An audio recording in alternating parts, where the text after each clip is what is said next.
美国总统奥巴马在2月份的国情咨文里面特别要求国会授权给他一个战争的权利，他要全力的来对付伊斯兰国。这个话才刚讲完，离现在还不到1个月的时间，你知道已经杀了多少人吗？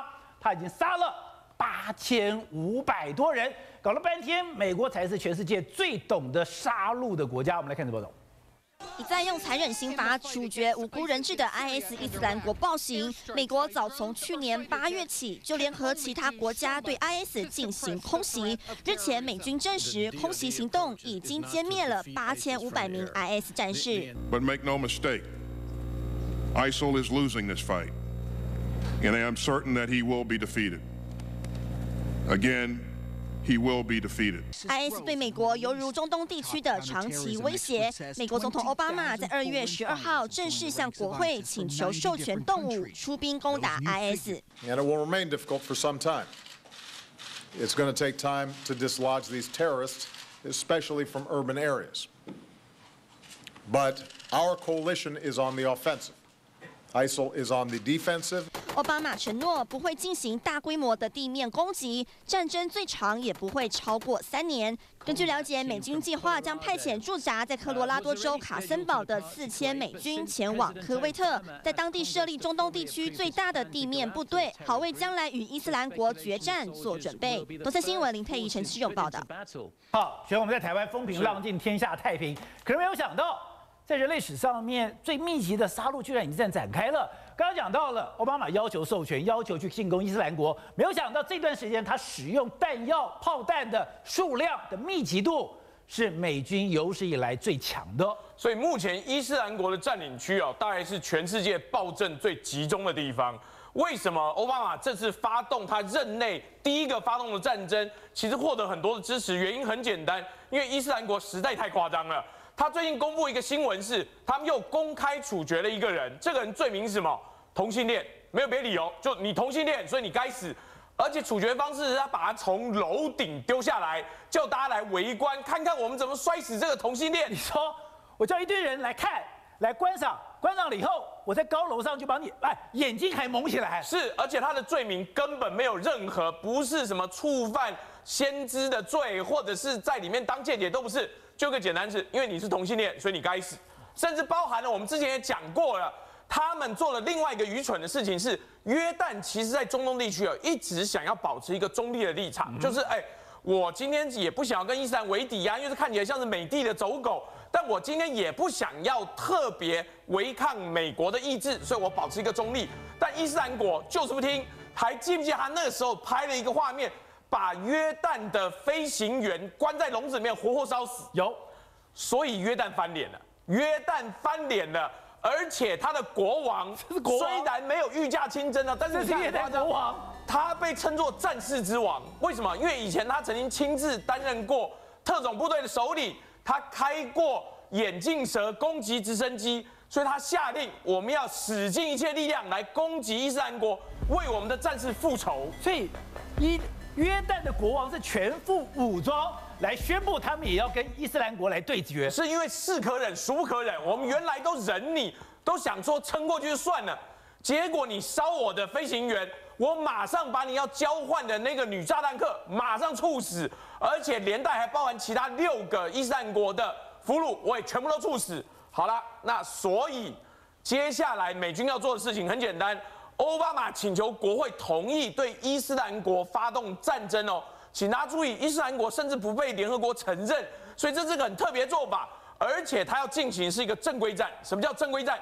正规战就是以前在台湾讲的是用炮兵先轰炸，先把你夷平、压制你的部队，然后再派战车来蹂躏你所有的碉堡建筑，最后我派步兵来清理战场。 但是等等，显然这是台湾的说法。美国要再先进一点。美国的先进就是我用精灵炸弹，就像画面上一样的，我用精灵炸弹把你所有看得到的碉堡、车队、油库全部都炸平。而且这个画面是最近才刚放出来，是美军特别派无人机去跟踪拍摄。哇，你看这整个车队又被炸到整个消失，而且以这个火焰看起来很可能是油罐车，否则不会有这么大的火焰。 甚至包含了油田，包含了他们所有的固定设施，都成为美军大量攻击的对象。而且你看，最重要的是，他还公布一个轰炸前、轰炸后，他把你完全夷平，所有的建筑物被炸掉，只剩一片焦黑。为什么？很简单，美军特别使用的是第3代的轰炸武器，叫做 JDAM。JDAM 就是综合型的攻击精灵炸弹，它在普通的炸弹500到2000磅上面加了一个惯性导引系统跟一个尾翼，甚至加上最新的 GPS。为什么？因为第一代它定位啊，对，第一代他们那个时候用雷射啊，听起来是很精准，没错。但有一个问题是，引导的飞机或者是战士有危险，不可以离开那个区域，你要一直照射嘛。而且产生第二个问题，当那个时候波斯湾战争的时候，如果产生了大的风沙，或是当地里面炸出很多的烟雾的话，你没办法精准的引导，因为你那个雷射会受到影响。所以这次他们第3代，你看到画面上这个第3代的 JDAM 精灵炸弹，就是完全用 GPS， 所以射后不理。它跟一般的巡弋飞弹有同样的效果，但是重点在于，一般巡弋飞弹一个战斧巡弋飞弹73万美金，但这一颗改装的联合直接攻击弹药2万7而已，相差25倍，所以炸到整个伊斯兰国所占的地区一佛出世，二佛升天，用的弹药是史上最多，而且他们现在已经派出他们的主力战车 M1A2， 还有特别改装的2000年之后的新款 M2A3 的布莱德里重装战车，已经在科威特那边待命，也就是我已经用最多的弹药，甚至炸到你知道美军去计算说我的弹药还够不够，不够再从本土运过来。你看到 M1A2 主力战车，甚至看到更先进的是装配有托式飞弹，装配有7.22公里，甚至装配有链炮的 M2A3 都运到战场了，就是准备要正式发动突击。所以换句话说，奥巴马这是翻脸了。奥巴马说：“我任期就剩1年，我才不要跟马英九一样，我要把你伊斯兰国炸到从地面上完全消失，而我所有的武装都做好准备。”因为他最后做一件事情，他说：“如果必要的话，我会派出我的特种部队，把你伊斯兰国的领袖斩草除根，就像对付宾拉登一样，让你从此群龙无首，再也不能生存。”好，那马老师刚才讲到了，现在奥巴马是吃了秤砣铁了心了，他现在要对付伊斯兰国，当然这有很大正当性。可是反过来啊，大家问呢，当美国开始决定杀人的时候，8500个人命就这样没了。其实全世界最懂得杀戮的国家就是美国了。美国人在战场上不是杀红眼，是蒙着眼乱杀。好，2005年哈迪赛这件事情，我跟你讲，《Time》杂志率先揭露，你知道怎么样？4辆美国海军陆战队一个连队的车子走，砰一下遇到炸弹，遥控炸弹引爆，结果数人受伤，死了一个士兵，美军受伤，结果呢受伤之后，美军就下车了，一下车这时候刚好有辆计程车开过来，计程车上面带了4个人，连司机5个人，美军就把他们拖下车，问说：“你们是不是来查看炸弹有没有爆炸？是我们死了几个人吗？”他说：“不是，我们不是，我刚好经过这，不行吗？”全部行刑式5个处决，一处决杀红眼了，开始在这个房屋里面开始找了拖出来杀，拖出来全部是行刑式。你知道为什么？第一个，当时有一个伊拉克新闻系的学生在场记录，就记录照下来。第二个，检查尸体发觉，大部分都是背后中弹，行刑式的处决。所以这些人对你是没有威胁的。对，在没有威胁的状况下，你把他给杀了，而且杀了一个2岁的婴儿杀一堆妇女，总共杀多少人？你知道？杀了24个人。是。好，杀了24个人，就美军死了1个人以后，对，他就连续杀了24个人，就在哈迪赛那边去了。最后那要交报告，说你为什么杀了4个？他说有这个他们的恐怖分子。那你们找到什么？他说我们搜遍了全村。找了一把冲锋枪，全村一把冲锋枪，就找了一把冲锋枪。一把冲锋枪也只有1个人呢，你杀了24个人。对，杀了24个人。好，那这件事情他们本来要湮灭的，但是我跟你刚刚讲了，有一个伊拉克新闻系学生照出来以后，给《Time》杂志，《Time》杂志把它一揭露出来，《纽约时报》一跟进，引起了大热动。3个军官离职受调查，一调查，你知道他们讲了一些什么话？你绝对想不到。他们讲什么？第一个，其中有个人说在这么遥远的地方，天又这么热，你简直就失去了控制，不关心发生了什么，我就是想这样子，就想怎么样，我就是要杀。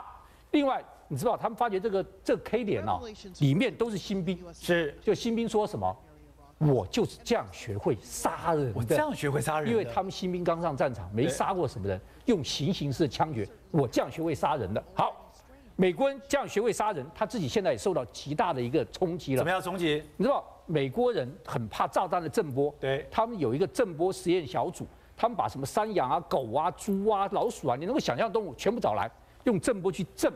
炸弹震波一震，发觉到对心脏有影响，对肺有影响，对肝有影响，对肺有影响，他们就开始做这些防护。结果现在美军回家之后，每个人都偏头痛，他们就说那个痛起来就像棒节拳打下去，从头壳开始痛，痛到太阳穴，痛到耳朵，再痛到后面，那种痛是不能遏制的。是，就一发觉美军的研究漏了大脑，震波会伤大脑的。震波一来之后，大脑会瞬间关闭，是关闭以后，它就慢慢复苏，慢慢复苏以后，就留下了后遗症。所以这个隐形的冲击力引发了大脑的神经系统出现问题。所以我们之前讲说，所谓的退伍军人症候群，好像是你在战场上面受到很多心灵的障碍，可现在不是，它不只是心理上的问题，根本就是在战场上这么多的炮弹，这么多的震波。对你的生命、对你的身体已经造成一个无法挽回的一个伤害。好，那方老师刚刚讲到了美军，很多美军开始都被训练成杀人的机器，而这种杀人的机器，现在最可怕的就是透过这种电磁炮。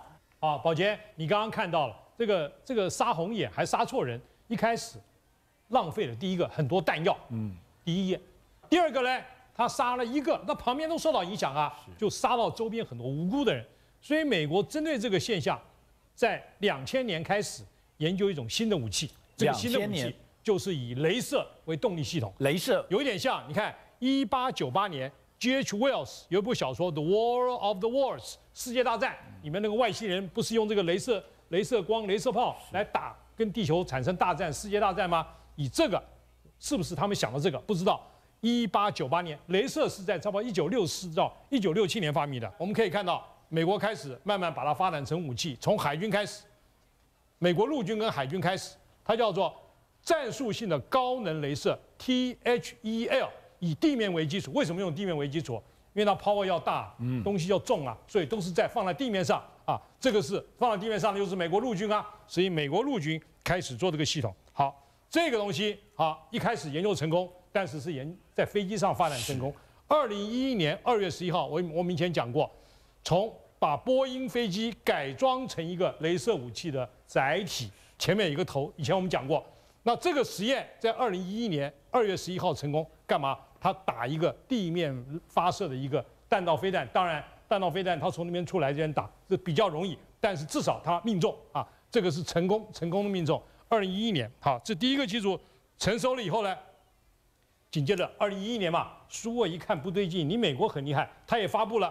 苏俄在2012年的5月16号，他也发布，他说他可以打到40公里高的目标，也可以把它击毁。因为美国是弹道飞弹嘛，所以美国也这个苏俄也不服输嘛，所以2012年他也跟进。好，紧接着下面这个就比较好看了。